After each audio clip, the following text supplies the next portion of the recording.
こんにちは皆さん、今日も元気ですか？Watashi wa itsumo no tori genki desu yo. Oke, minasan, untuk kali ini kita akan membahas mengenai pola kata tanya ditambah dengan partikel ka.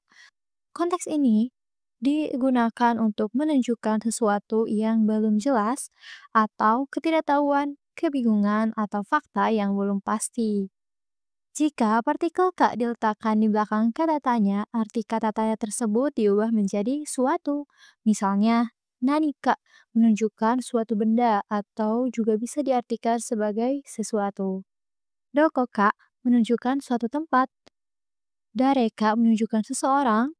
Itsuka menunjukkan suatu waktu, dan sebagainya. Dalam penggunaannya, digunakan partikel yang disesuaikan dengan kalimat yang ingin disampaikan dan menyesuaikan kata kerja yang digunakan.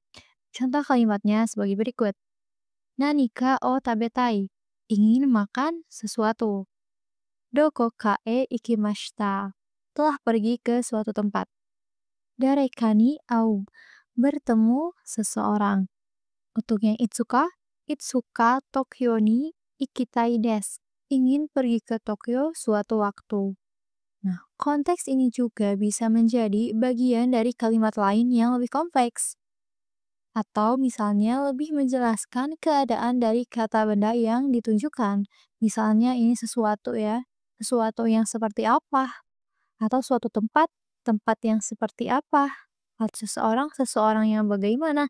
Dan lain-lain. Nah, untuk menjelaskan keadaan tersebut biasanya menggunakan kata bantu seperti koto, mono, toki, hito, tokoro, baso, dan lain-lain sesuai dengan kata yang digunakan. Misalnya, yang tadi nih, ingin makan sesuatu. Sesuatu yang seperti apa? Contohnya, sesuatu yang enak. Ingin makan sesuatu makanan yang enak. Bisa menggunakan kata mono dalam kalimatnya. Jadi, nanika oishi mono o tabetai. Ingin makan suatu makanan yang enak, yang menunjukkan sebuah kata benda, begitu. Contoh yang lain, doko ka tanoshi baso e ikimashita. Telah pergi ke suatu tempat yang menyenangkan. Contoh yang lain, itsuka himana toki Tokyo ni ikitai desu. Ingin pergi ke Tokyo suatu waktu. Waktu yang seperti apa? Maksudnya adalah waktu yang luang begitu. Nah, keadaan yang dijelaskan tidaklah harus selalu berupa kata sifat ya, minasang.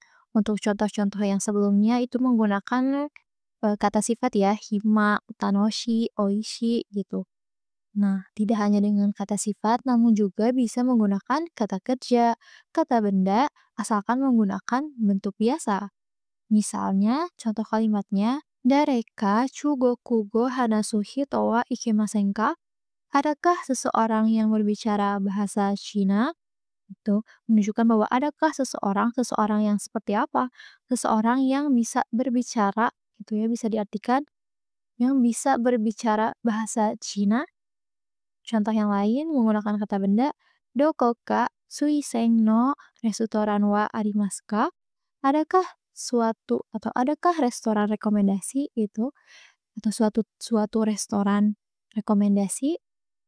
Nah, rekomendasi suiseng di sini merupakan kata benda itu ya yang menerangkan suatu tempat tersebut. Nah, begitu minasang, itulah pembahasan sedikit mengenai pola kalimat kata tanya ditambah dengan partikel ka. Untuk minasang yang mungkin belum mengerti atau mungkin ada yang ingin menambahkan, bisa cantumkan di kolom komentar ya. Untuk latihan, minasang coba buat contoh kalimatnya dan cantumkan juga di kolom komentar. じゃあ、勉強頑張ってくださいね、皆さん。